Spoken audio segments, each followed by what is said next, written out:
Bismillahirrahmanirrahim. Assalamualaikum warahmatullahi wabarakatuh. Perkenalkan, nama saya Nitiput Purnamasari dengan NIM 2004010070, kelas X3C, Prodi Ekonomi Syariah, Fakultas Ekonomi dan Bisnis Islam. Baiklah, pada kesempatan kali ini saya akan membahas materi mata kuliah ekonomi mikro dengan judul pasar dan harga, dan yang akan saya bahas itu mengenai pasar dan harga. Seperti yang kita ketahui, Islam adalah agama yang sempurna. Hal ini dikarenakan di dalamnya dibahas nilai-nilai etika, pedoman hidup secara komprehensif. Islam pula juga merupakan agama penghubung agama-agama terdahulu dan mengatur seluruh aspek kehidupan manusia, baik persoalan akidah maupun muamalah. Dalam hal muamalah, Islam mengatur kaitannya dengan relasi manusia dengan sesama dalam rangka memenuhi kebutuhan hidupnya sehari-hari, termasuk di dalamnya dituntut bagaimana cara mengelola pasar dan segala bentuk mekanismenya. Dan Rasulullah SAW dalam perjalanan hidupnya pernah menjadi seorang saudagar yang dengan ketekunan dan kejujurannya telah mengantarkan dirinya pada kesuksesan usahanya. Bahkan sosok pribadi yang jujur dan transparannya membuat hati sang pemilik modal untuk membina rumah tangga dengannya, yang kemudian mendapat kedudukan al-Mukminin dalam perjalanan dakwah Islam. Dia adalah Khadijah binti Khuwailid radhiyallahu anhu. Dalam perjalanan waktu dakwah Rasulullah, ia pernah ditanya oleh seorang sahabat tentang siapakah yang paling berhak menentukan harga komoditas perdagangan dalam suatu wilayah, atau yang lebih spesifik pasar. Rasulullah SAW menjawab, pihak yang berhak menentukan harga pasar adalah Allah Subhanahu wa Ta'ala.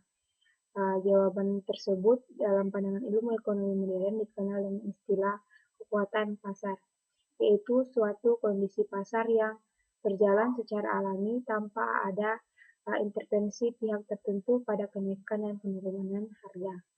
Dalam kata lain juga, bahwa pasar berjalan normal adalah bila tidak ada intimidasi, pemaksaan, dan kezaliman dalam setiap transaksi yang terjadi, serta setiap permintaan dan penawaran atau jual beli didasarkan asas suka sama suka.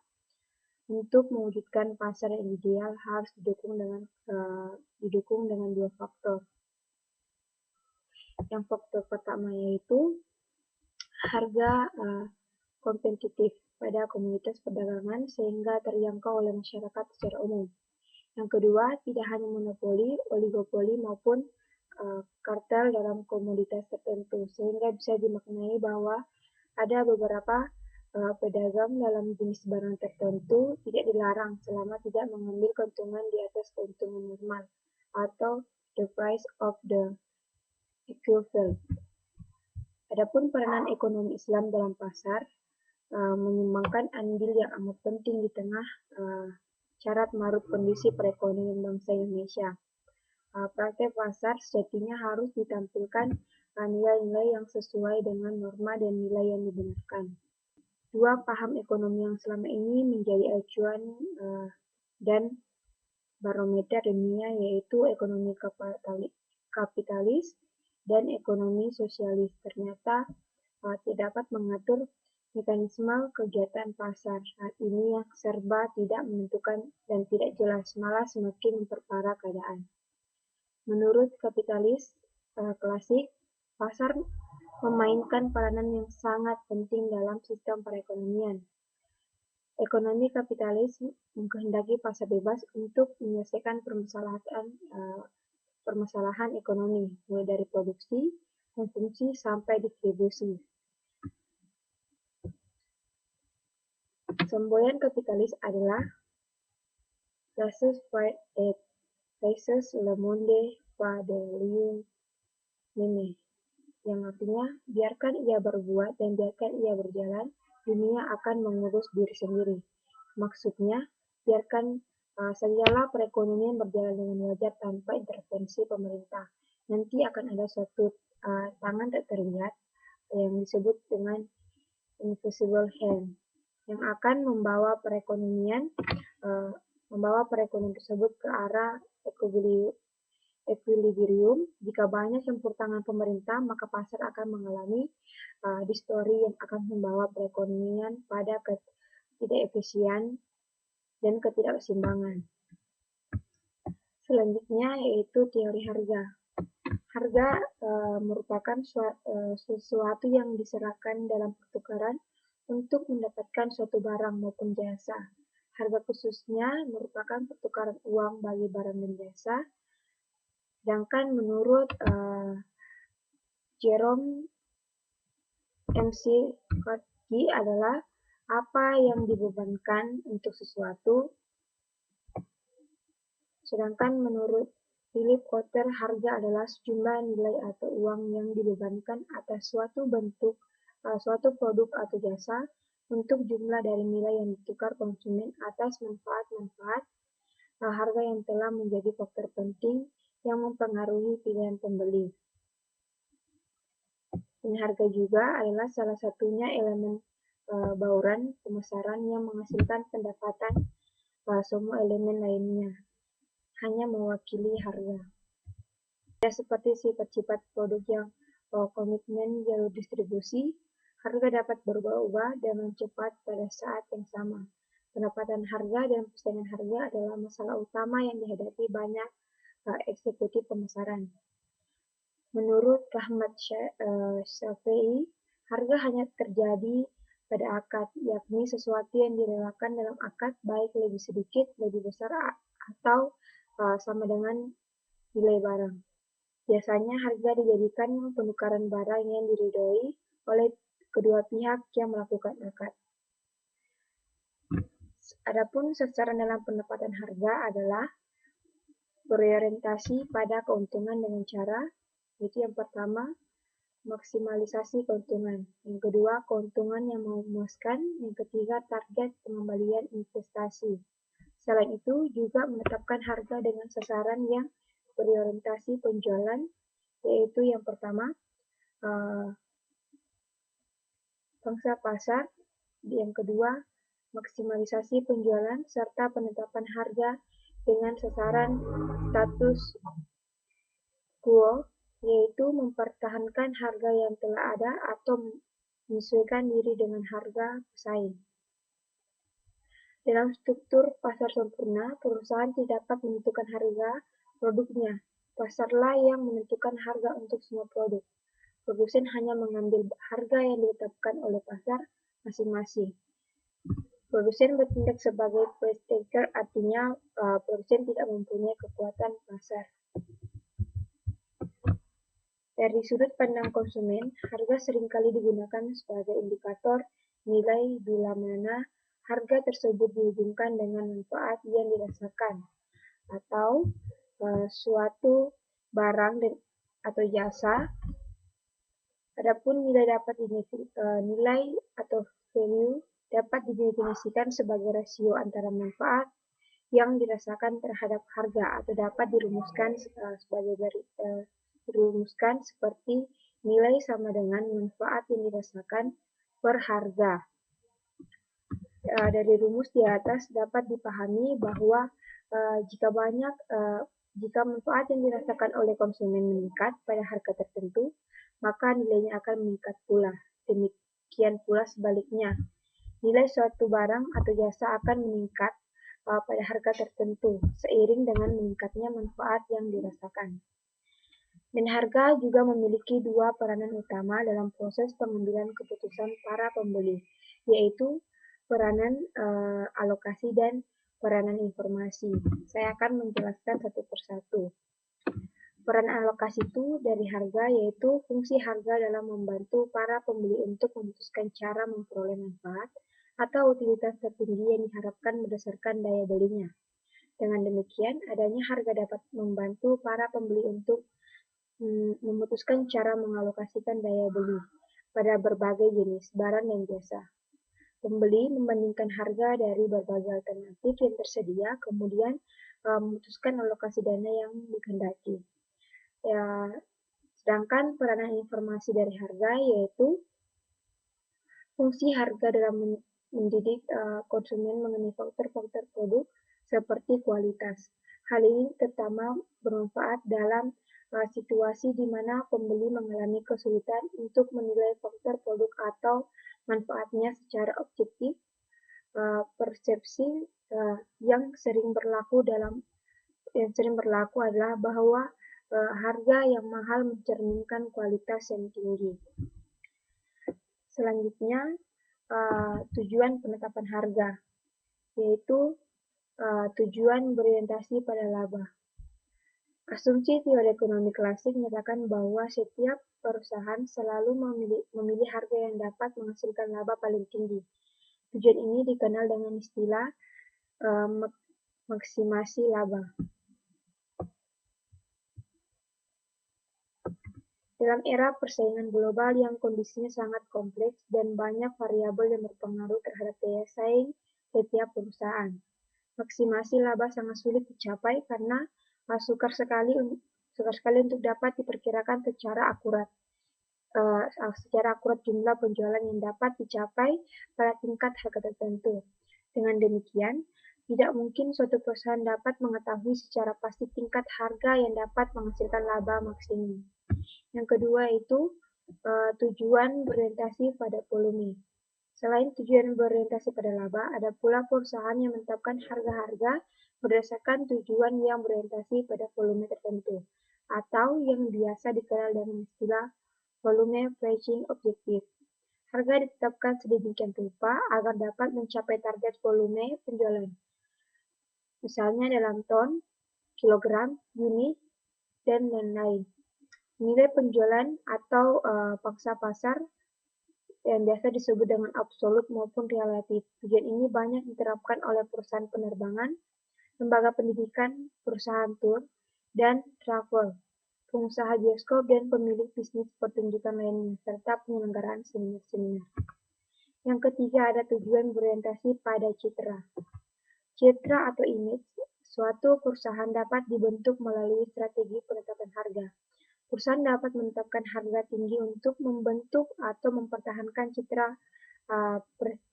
prestisius, sementara itu harga rendah dapat digunakan untuk membentuk citra nilai tertentu atau image of value. Misalnya dengan memberikan jaminan bahwa harganya merupakan harga yang terendah dari suatu wilayah tertentu. Pada hakikatnya, baik penetapan harga tinggi maupun rendah bertujuan untuk meningkatkan persepsi konsumen terhadap keseluruhan bauran produk yang ditawarkan perusahaan. Yang keempat ada tujuan stabilisasi harga. Dalam pasar, konsumennya sangat sensitif terhadap harga. Bila suatu perusahaan menurunkan harganya, maka para pesaing harus menurunkan pula harga mereka. Kondisi seperti ini yang mendasari terbentuknya tujuan stabilisasi harga dalam industri-industri tertentu yang produknya sangat terstandarisasi, misalnya minyak bumi.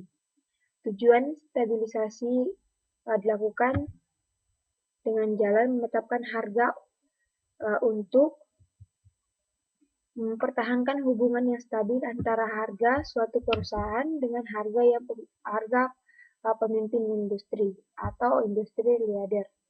Yang kelima yaitu tujuan-tujuan lainnya. Harga dapat pula ditetapkan dengan tujuan mencegah masuknya pesaing, mempertahankan loyalitas pelanggan, mendukung penjualan ulang atau menghindari campur tangan pemerintah. Organisasi non-profit juga dapat menetapkan tujuan penetapan harga yang berbeda. Adapun metode penetapan harga, yaitu yang pertama, metode penetapan harga berbasis permintaan. Metode ini lebih menekankan faktor-faktor yang mempengaruhi selera dan preferensi pelanggan daripada faktor-faktor biaya, laba, dan persaingan. Permintaan pelanggan sendiri didasarkan pada berbagai pertimbangan, diantaranya yaitu kemampuan para pelanggan untuk membeli daya beli, kemauan pelanggan untuk membeli, posisi suatu produk dalam gaya hidup pelanggan, manfaat yang diberikan produk tersebut kepada pelanggan, harga produk-produk substitusi, pasar potensial bagi pasar tersebut, sifat pesaing dan harga, perilaku konsumen secara umum, dan segmen-segmen dalam pasar. Yang kedua, ada metode penetapan harga berbasis biaya. Dalam metode ini, faktor penentu harga yang utama adalah aspek penawaran atau biaya, bukan aspek permintaan.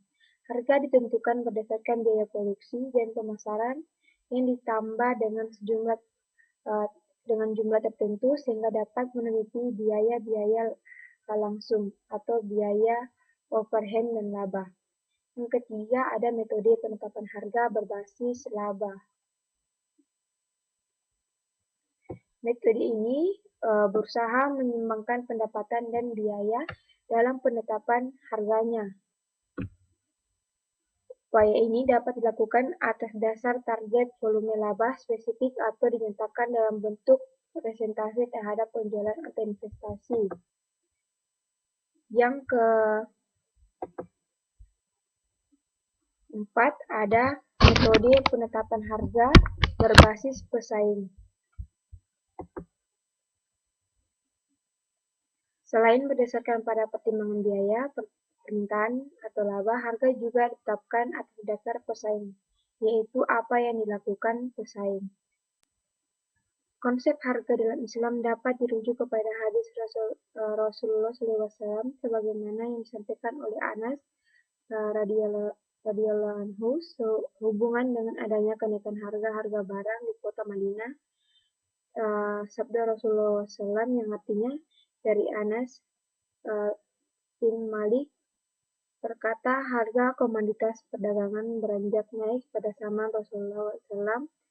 Lalu para sahabat mengadu kepada beliau seraya berkata, "Ya Rasulullah, harga barang-barang menjadi mahal, maka tetapkanlah patokan harga buat kami." Lalu Rasulullah SAW menjawab, "Sesungguhnya Allah lah yang menetapkan harga atau zat yang menahan dan membagikan rezeki, dan sesungguhnya saya berharap agar dapat berjumpa dengan Allah Subhanahu wa Ta'ala. Dalam kondisi ini, tidak seorang pun di antara kalian menuntut saya karena kezaliman yang menimbulkan pertumbuhan darah dan harta." Inilah adalah teori ekonomi Islam yang mengenai harga. Rasulullah SAW dalam hadis tersebut tidak menentukan harga. Ini menunjukkan bahwa ketentuan harga itu diserahkan kepada mekanisme pasar yang alamiah. Rasulullah SAW menolak tawaran itu dan mengatakan bahwa harga di pasar tidak boleh ditetapkan karena Allah lah yang menentukannya. Ucap Nabi SAW itu mengandung pengertian bahwa harga pasar itu sesuai dengan kehendak Allah Subhanahu wa Ta'ala dan Ta'ala yang sunnatullah atau sesuai hukum supply dan demand. Islam menetapkan pasar dan kedudukan yang penting dalam perekonomian praktik ekonomi pada masa Rasulullah dan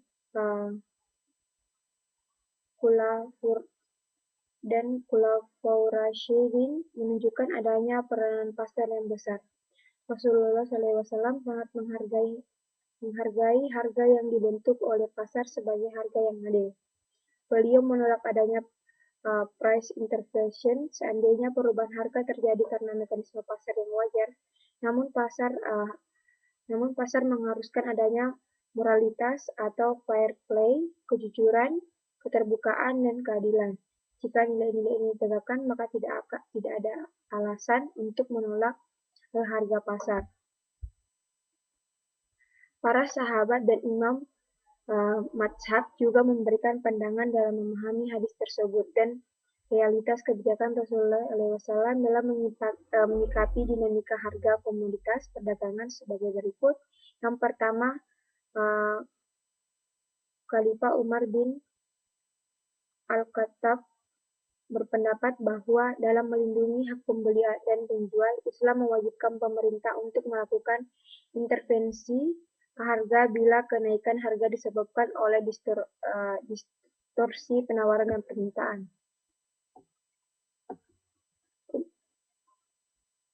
Umar bin Al-Khattab pernah menegur seorang pedagang bernama Habib bin Abi Baltah karena menjual anggur kering di bawah harga pasar seraya berkata, artinya, kenaikan harga daganganmu atau engkau ditinggalkan pasar kami. Yang kedua ada Imam Abu Hanifah dan Imam Malik bin Anas, membolehkan standarisasi harga komoditas tertentu dengan syarat utama bahwa standarisasi atau penetapan harga tersebut bertujuan untuk melindungi kepentingan hajat hidup mayoritas masyarakat. Yang ketiga ada Imam Syafi'i dan Ahmad bin Hanbal berpendapat bahwa pemerintah tidak memiliki hak untuk menetapkan harga dengan alasan Rasulullah tidak pernah menetapkan harga meskipun penduduk menginginkannya. Penetapan harga adalah ketidakadilan yang dilarang, karena persoalan ini melibatkan hak milik seorang, sedangkan setiap orang berhak menjual komoditas perdagangannya dengan harga berapapun berdasarkan kesepakatan antara penjual dan pembeli.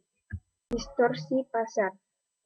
Dalam terminologi ekonomi, pasar bebas adalah pasar yang menggambarkan bahwa pembeli dan penjual bersaing satu sama lain dengan transparan yang didasarkan atas sendi-sendi keadilan, maupun tidak ada individu maupun kelompok, produsen maupun konsumen, apalagi pemerintah yang zalim atau dizalimi.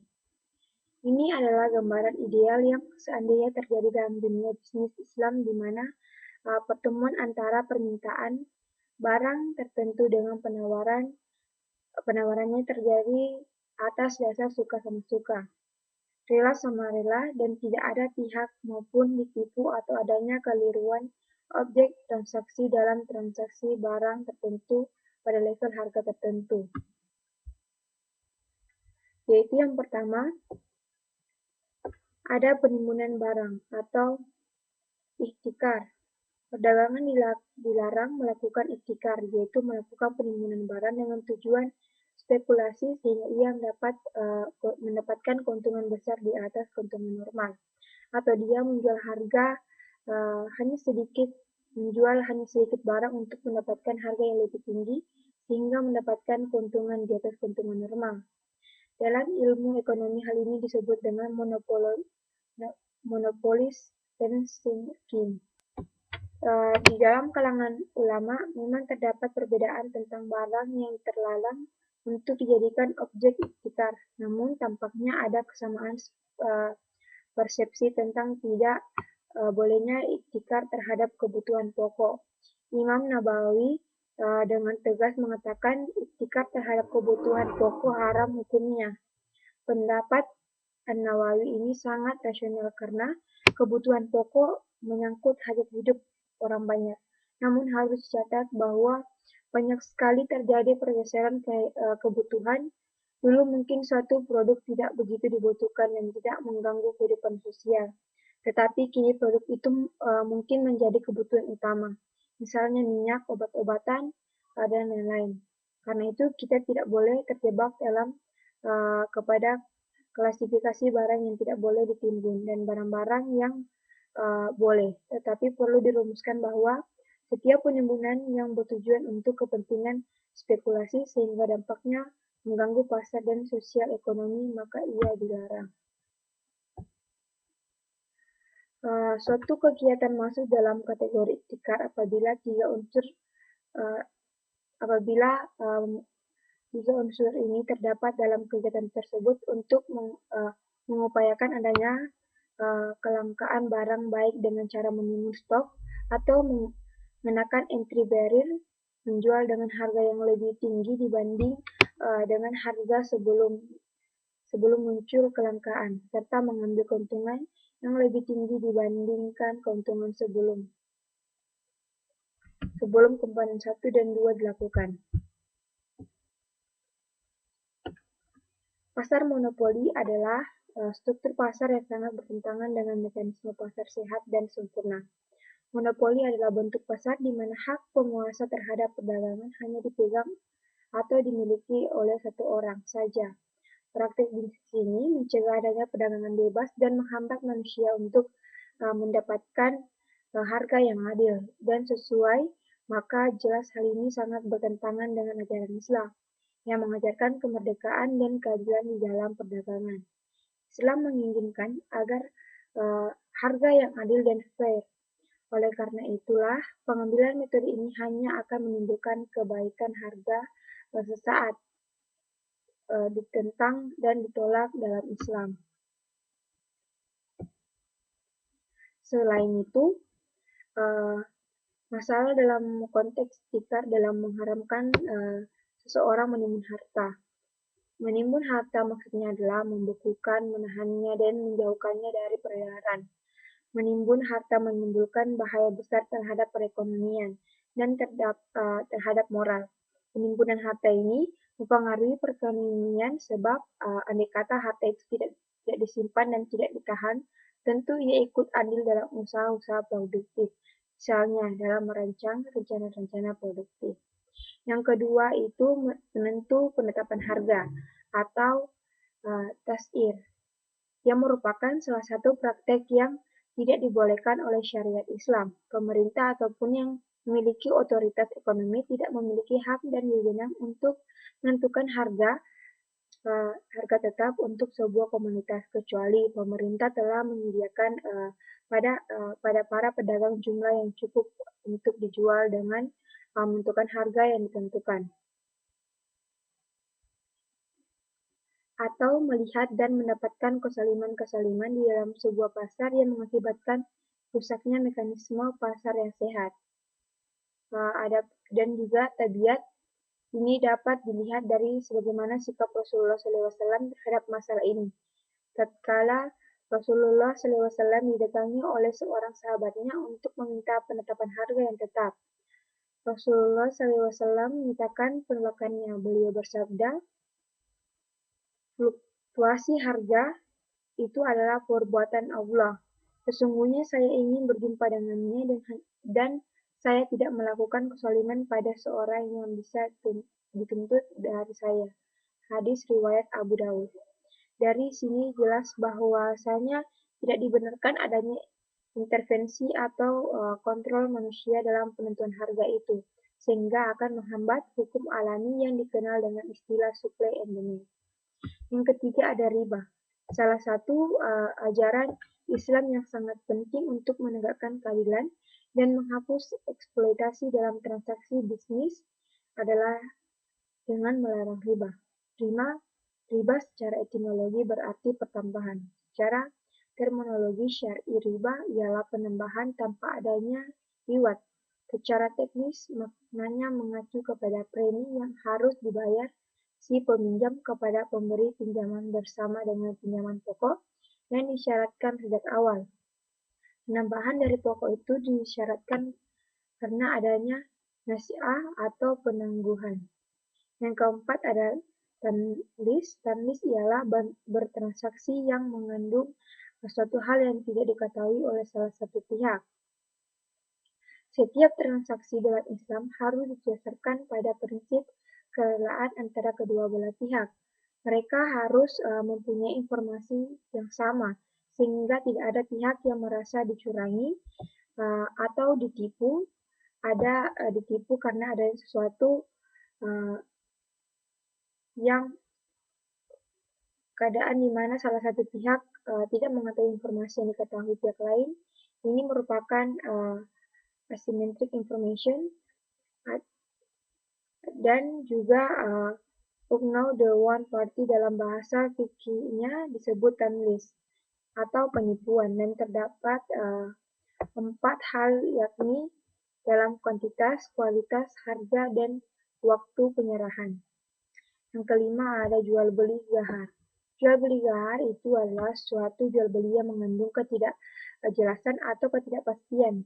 Jual beli gahar dan tanlis sama-sama dilarang karena kedudukannya itu mengandung incomplete information, namun berbeda dengan tanlis di mana incomplete information-nya hanya dialami oleh satu pihak saja, misalnya pembeli saja atau penjual saja.